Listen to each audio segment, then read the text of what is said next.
오늘은 좀 내용이 조금 많을 것 같은데요. 본문 내용으로 바로 한번 들어가 보겠습니다. 먼저 우리가 읽었던 말씀 중 20절부터 24절의 말씀은 예수님의 꾸중이라고 할 수 있습니다. 꾸중, 책망하시는 말씀이죠. 예수님께서 꾸중을 하셨다는 건 잘못했기 때문에 꾸짖으셨겠죠. 책망하셨다 20절에 표현하는데, 책망하신 것은 잘못한 사람한테 책망하는 거잖아요. 너 왜 이렇게 했느냐, 이거밖에 못하느냐, 앞으로는 이러지 말아라. 우리 부모님들이 자녀들을 꾸짖거나 책망할 때 이렇게 돌이키고 잘못한 것들은 알려주고 돌이키도록 하기 위해서 꾸중하고 책망합니다. 자, 그래서 예수님께서 누구를 꾸중하셨는가 보았더니 21절에는 고라신과 벳세다를 꾸짖으셨습니다. 고라신과 벳세다, 이 모두 다 예수님께서 사역하시던 지역 이름이에요. 우리로 치면 세곡동, 양재동 이런 동네를 가리킵니다. 예수님께서 주로 갈릴리 주변에서 활동하셨는데 고라신도 벳세다도 그렇게 먼 동네가 아닙니다. 한 2.5km에서 한 3km 정도 사이에 그렇게 붙어 있는 동네가 고라신하고 벳세다입니다. 그러니까 예수님께서 이 고라시나 벳세다야 이렇게 꾸짖으신 거는 지역을 꾸짖으셨다기보다는 그 지역에 살고 있는 사람들을 꾸짖으신 거죠. 그렇죠? 그리고 그 이유는 무엇이냐? 20절 말씀을 보시면 예수께서 권능을 가장 많이 행하신 고을들이 회개하지 아니하므로 그때 책망하셨다라고 기록합니다. 그러니까 21절에 나오는 고라신, 벳세다, 그리고 23절에도 나오는 가버나움, 이 세 도시는 방금 읽었던 말씀처럼 예수님께서 권능을 가장 많이 행하신 고을인데, 예수님의 권능을 가장 많이 경험하고도 회개하지 않았기 때문에 예수님께 꾸지람을 받습니다. 자, 꾸짖는 내용은 어떤 내용이었나요? 21절에 보면 화 있을진저 고라시나, 화 있을진저 벳세다야, 이렇게 말씀하십니다. 다른 표현을 하면 저주받을지어다 고라시나, 저주받을지어다 벳세다야, 그렇게 꾸짖으신 거죠. 회개하지 않는 고라신과 벳세다에게 저주가 있을 거다, 화가 있을 거다라고 예수님 꾸짖으셨고, 23절에서는 가버나움도 행한 모든 일로 말미암아 음부에까지 낮아질 것이다 라고 꾸짖으십니다. 네가 회개하지 않으니 음부에까지, 지옥에까지 갈 것이다 라고 예수님께서 꾸짖고 저주하시는 거죠. 놀랍지 않습니까? 어떤 의미에서 놀랍지 않느냐라고 말씀드리냐면, 예수님께 가장 많은 권능과 기적을 받았던 세 도시가 예수님 보시기에는 가장 화 있고 저 지옥에까지 내려가야 될 동네라고 하는 것이 아이러니하고 놀라운 것이죠. 은혜를 가장 많이 받은 동네, 그 동네가 가장 낮은 곳에 저 지옥에까지 가장 큰 화를 당할 거라고 예수님께서 꾸지람하십니다. 왜? 회개하지 않아서.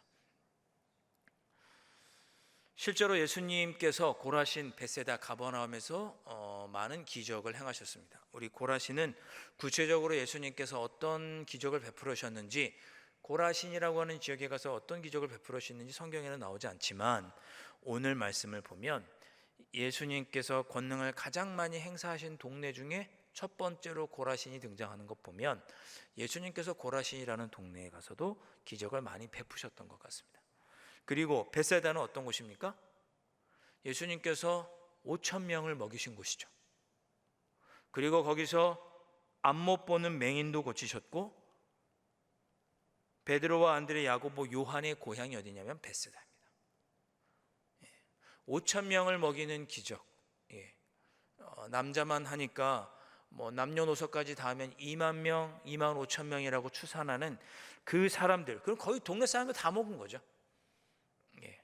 그럼에도 불구하고 예수님을 믿지 않고 회개하지 않는 너희들은 저주받을 것이다, 화 있다. 이렇게 예수님 말씀하신 거죠.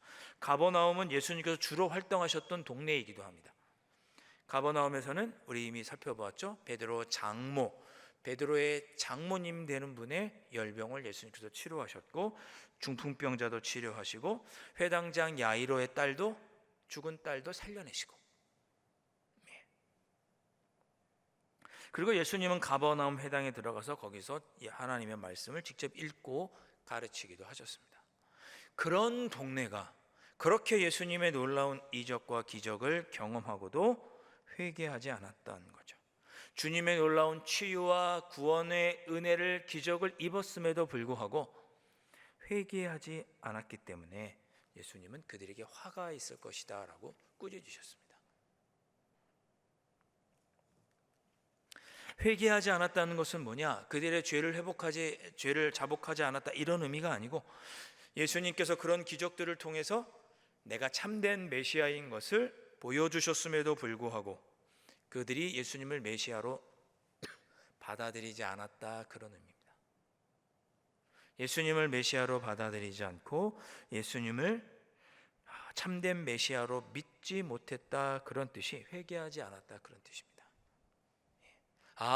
예수님께서 우리의 참된 구원자시고 메시아시구나, 저 예수님의 뜻대로 살아야지, 예수님만 의지하며 살아야지, 이런 결단이 없었다는 거죠.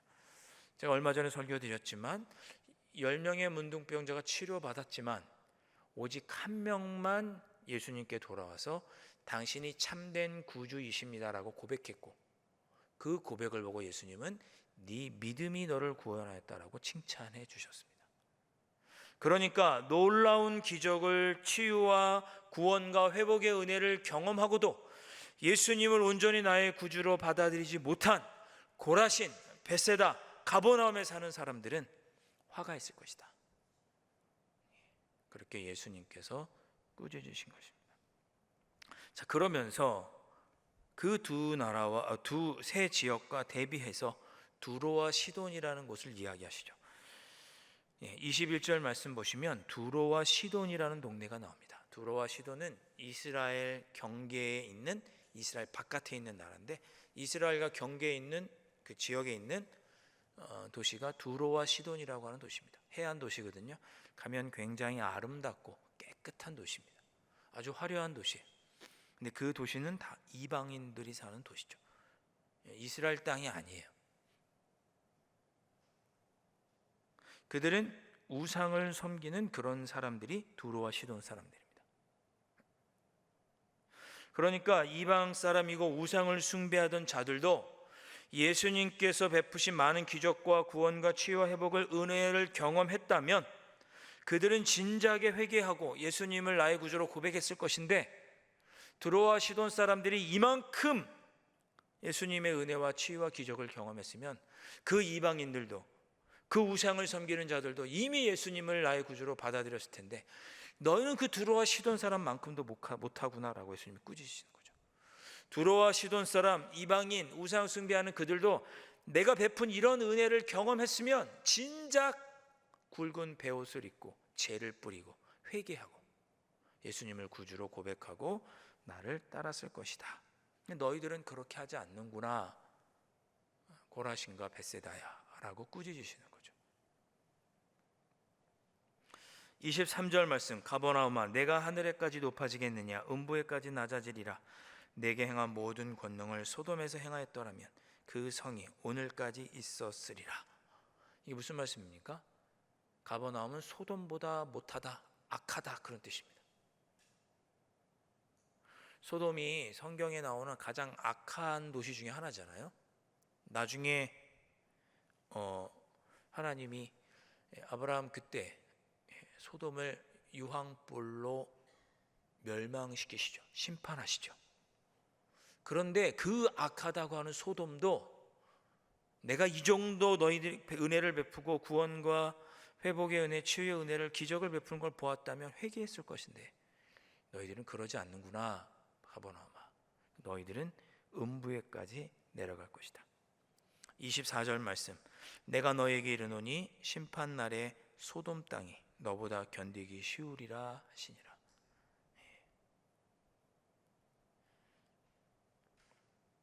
여러분, 이 말씀 20절부터 24절의 예수님의 말씀의 메시지는 무엇입니까? 주님의 구원과 치유와 회복의 은혜를 경험하고도 우리 주님을 나의 구주로 온전히 마음에 모시지 못하고 하나님의 아들로 받아들이지 않는 사람에게는 화가 있을 것이다 라고 하는 경고입니다. 이 말씀을 우리의 삶에 한번 적용해 보실까요? 주님의 은혜를 누리고도 감사할 줄 모르는 자, 주님께서 많이 여기까지 지켜주시고 베풀어 주셨던 구원과 치유와 회복의 은혜를 경험하고도 주님을 나의 구주로 고백하지 못하고 다른 것들의 마음을 빼앗기고 하나님을 온전히 믿고 손 따르지 못하는 믿음이 없는 자들, 그들이 바로 고라신과 벳세다와 가버나움이라는 것이죠. 그리고 그런 자들에게는 아무리 많은 주님의 은혜와 기적을 체험해도 그들에게는 화가 있다고 예수님께서 꾸중하시는 것입니다. 여러분, 혹시 이 말씀을 통해서 우리 자신을 한번 돌아보시면 어떠시겠습니까? 우리 모두가 주님께 많은 은혜를 받았다라고 고백하는데 나는 정말 예수님을 나의 구주로 고백하고 주님의 길을 따라가는 삶을 기쁘게 살아가고 있는가?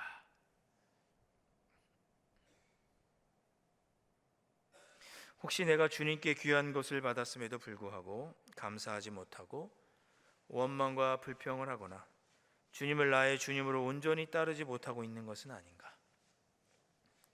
오늘 말씀을 통해서 여러분 자신을 한번 돌아보시면 좋겠습니다. 꾸중은 우리 축복이죠. 우리 잠언 말씀 보면 뭐라고 하나요? 채찍이 없이는 자녀를 올바른 길로 인도할 수 없다, 그렇게 말씀합니다. 자녀에게 채찍을 아끼지 말아라. 꾸중하고 책망하고 그래서 길을 돌이키게 하는 것은 축복이라는 말씀이죠. 오늘 예수님은 고라신과 벳세다, 가버나움, 주님의 은혜를 체험하고도 아직 주님을 온전히 나의 구주로 받아들이지 못한 자들이 이 말씀을 통해 깨닫고 예수님을 나의 구주로 하나님의 아들로 온전히 믿고 따르기를 바라는 마음에서 이렇게 꾸중하시는 거죠. 혹시 우리의 마음에 그런 걸림이 있다면 내가 고라신과 벳세다 사람 아닌가?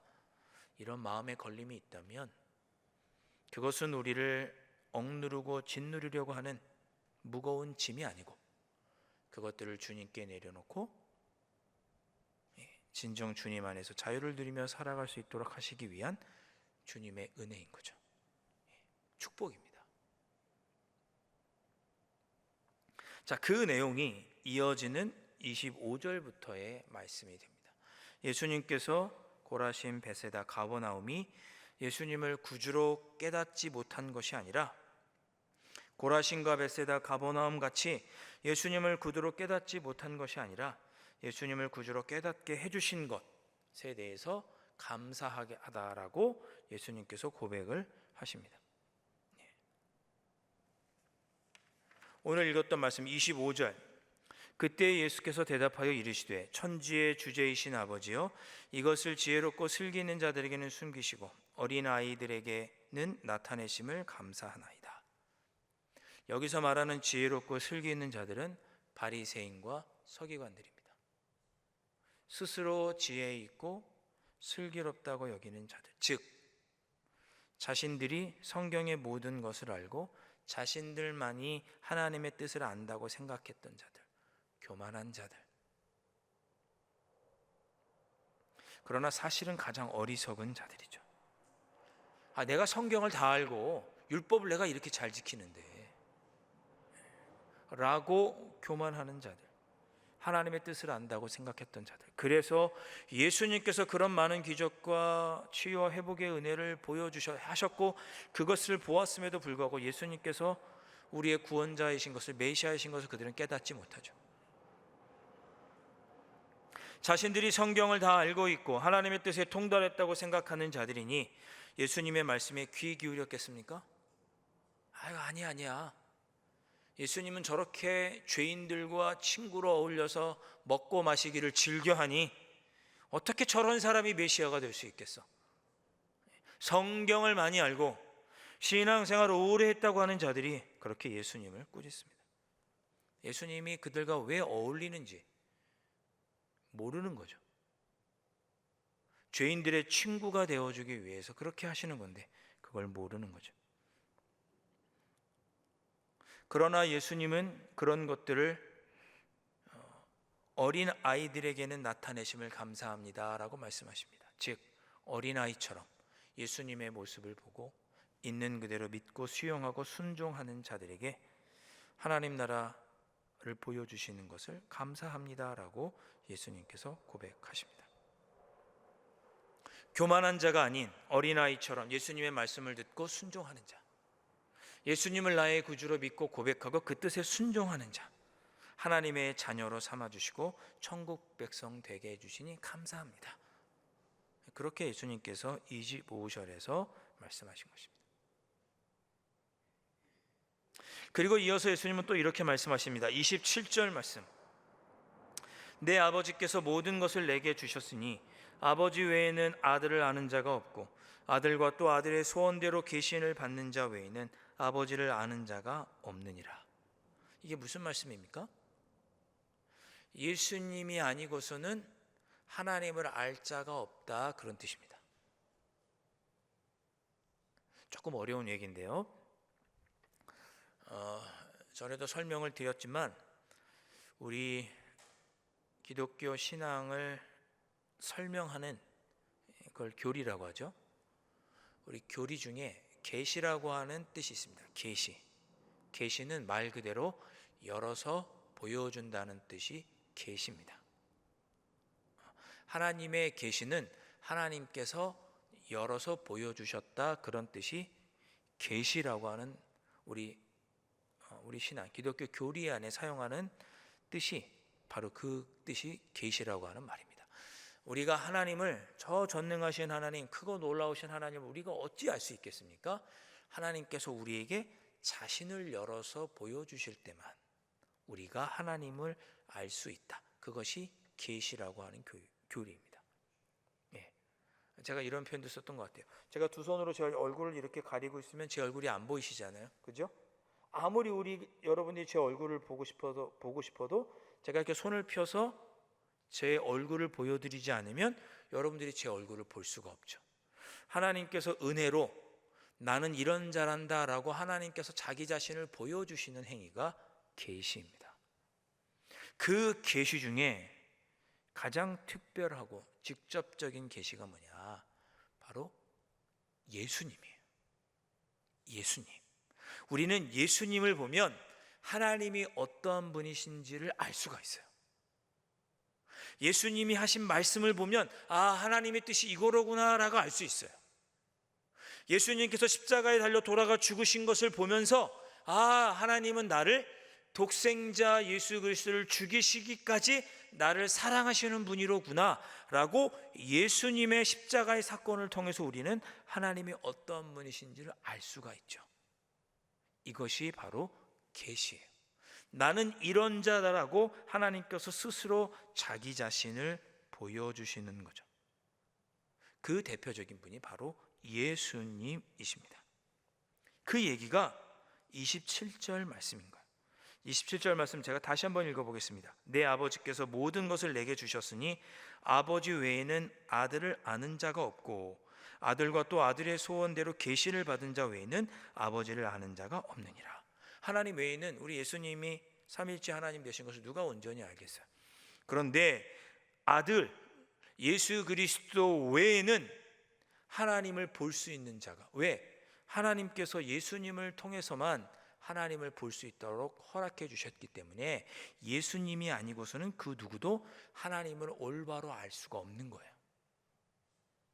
이것을 가리켜서 계시라고 하고, 다른 말로 하면 오직 예수 그리스도로만 하나님을 알고 오직 예수 그리스도로만 구원받는다, 이렇게 표현할 수 있는 것입니다. 그러니까 예수님은 오직 자신을 통해서만 하나님을 알 수 있다고 27절에 말씀하세요. 예수님 이외에 다른 그 어떤 것으로도 하나님을 온전히 알 수 없어요. 물론 성경을 빼고. 나머지는 다 간접적으로 어렴풋이 짐작할 뿐이에요. 정확하게 깨끗하게 하나님이 어떤 분이신지 알 수 있는 유일한 계시는 뭐냐? 예수 그리스도입니다. 이것을 부인하는 모든 것들은 이단입니다. 이단이에요.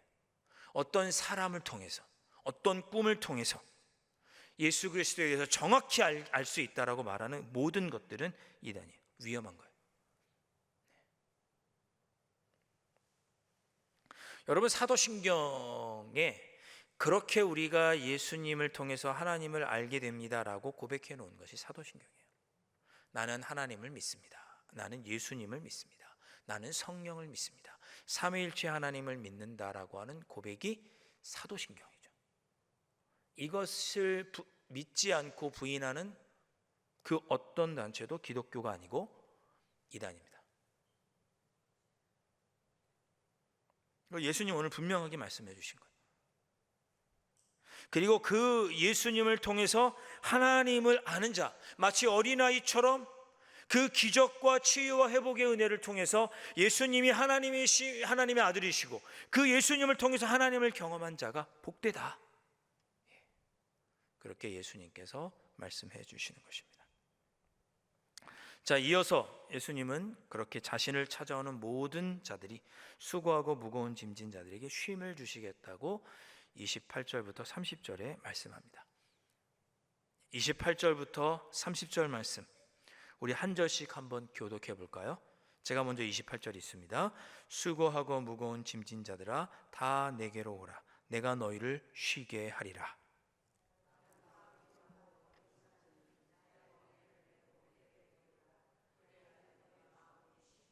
함께 읽습니다. 이는 내 멍에는 쉽고 내 짐은 가벼움이라 하시니라. 아멘. 자, 이거는 예수님께서 우리를 초대하시는 거죠. 나를 통해서 하나님을 본 사람은 참된 쉼을 얻을 것이다 라고 우리를 하나님 안에서 누릴 수 있는 참된 쉼으로 초대하시는 초대장과 같은 말씀이에요. 삶에 지치고 힘든 자가 있느냐? 나를 통해 하나님을 보아라. 십자가에 달려 돌아가 죽이시기까지, 예수 그리스도를 십자가에 매달아 죽이시기까지 너희를 사랑하시는 하나님을 보아라.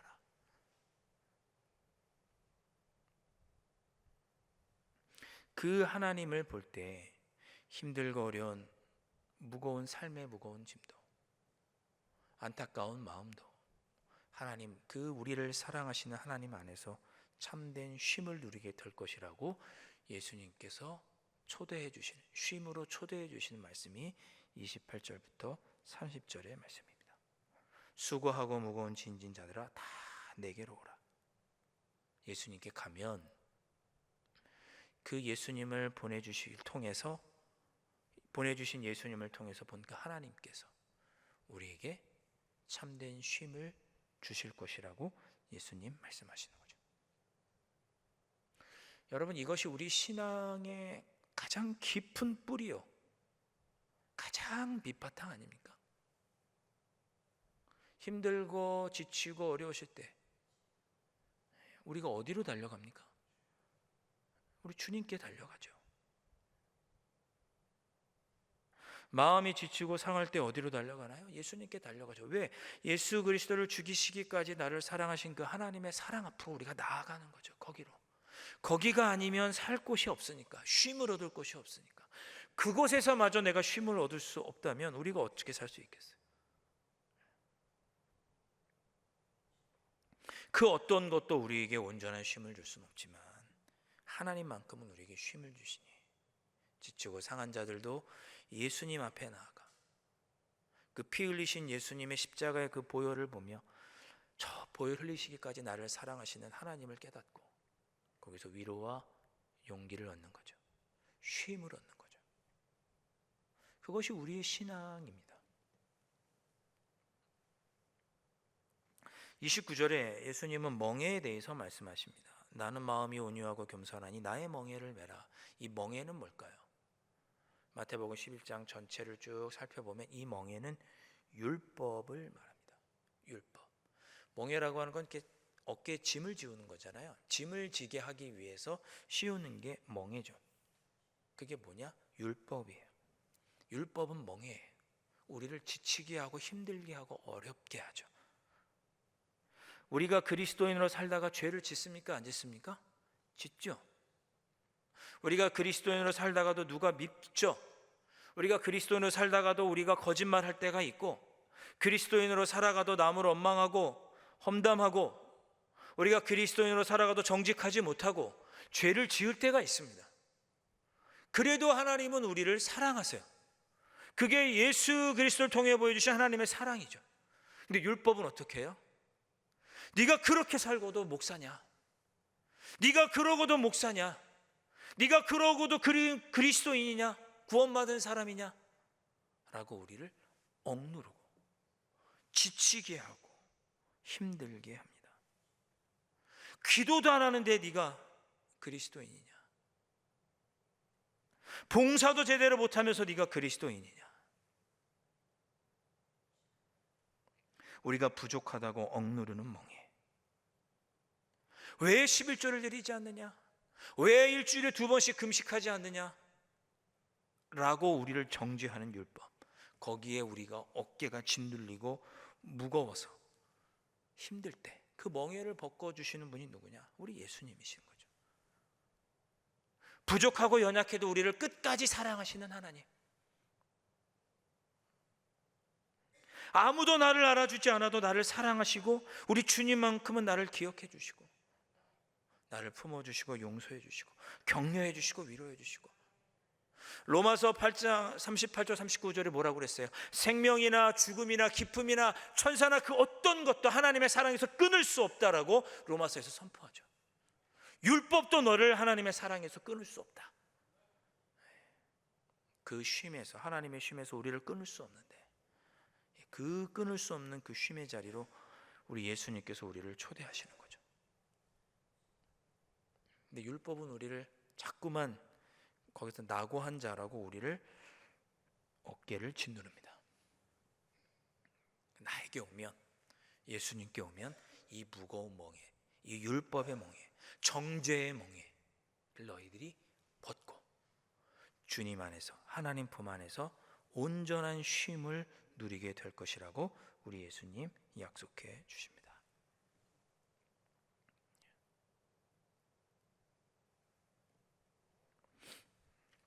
제가 군대 가기 전에 한번 말씀드렸던 것 같아요. 군대 가기 전에 영성훈련을 간 적이 있습니다. 영성훈련을 가서 영성훈련 프로그램 중에 세족식이 있었어요. 근데 세족식을 누가 했느냐? 저희 아버지께서 제 발을 닦아주셨습니다.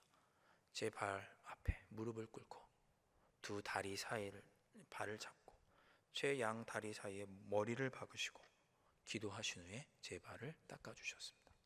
군대 가기 전에.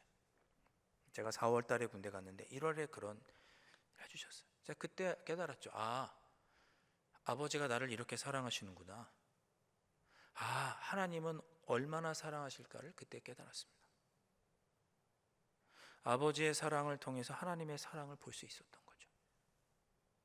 오늘 예수님께서 우리에게 보여주시는 게 똑같은 거예요. 십자가에 달려 돌아가 죽으신 예수님의 사랑을 통해 하나님의 사랑을 우리가 알 때 우리의 마음에 담대함이 있는 거죠. 제가 이런 이야기를 예전에 한 청년들에게 이야기했더니, 제자훈련 가운데 청년들에게 이런 이야기를 했더니 그 청년은 이거를 이해를 못하더라고요. 왜? 아버지에게 평생 사랑받지 못했거든요. 그래서 하나님 아버지는 사랑이라는 말을 이해를 못해. 아버지한테 사랑받아 본 적이 없어서.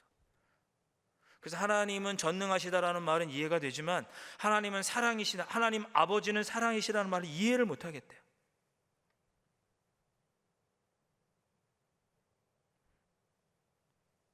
우리는 예수 그리스도를 통해서 하나님 안에서 참된 치유와 회복을 누릴 수 있다고 우리 오늘 예수님께서 말씀하시고 우리를 초대해 주시는 말씀이, 그 쉼으로 초대해 주시는 말씀이 마태복음 11장 25절부터 30절의 말씀입니다.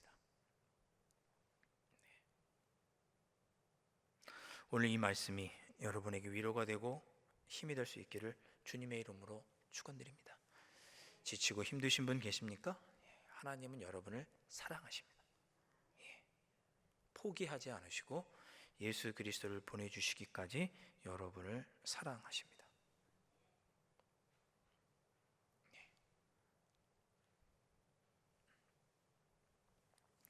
그렇게 주님의 사랑 안에 살아가는 자가 헛똑똑이 같이 성경을 많이 알고 예수님을 알지 못해서 주님을 깨닫지도 못하는 그 사랑 안에 들어가지 못하는 어리석은 바리새인과 서기관들이 아니고 그 사랑을 깨닫는 자가 참으로 지혜롭고 슬기로운 자라고 예수님은 말씀하십니다. 그런 사랑을 누리시는 여러분들 되실 수 있기를 주님의 이름으로 축원드립니다. 함께 찬양하겠습니다. 주님 사랑합니다. 또 나를 사랑해 주시는 우리 주님 감사합니다. 나도 주님을 사랑합니다. 내가 주님 안에 있습니다. 우리 주님의 사랑을 고백하면서 함께 찬양하고 결단의 기도 함께 드리도록 하겠습니다.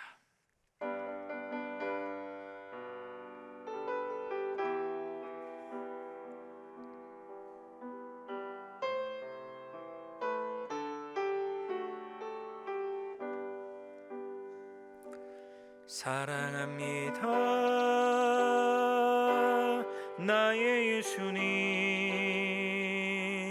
사랑합니다. 아주 많이요. 사랑합니다. 나의 예수님 사랑합니다. 그것뿐이에요.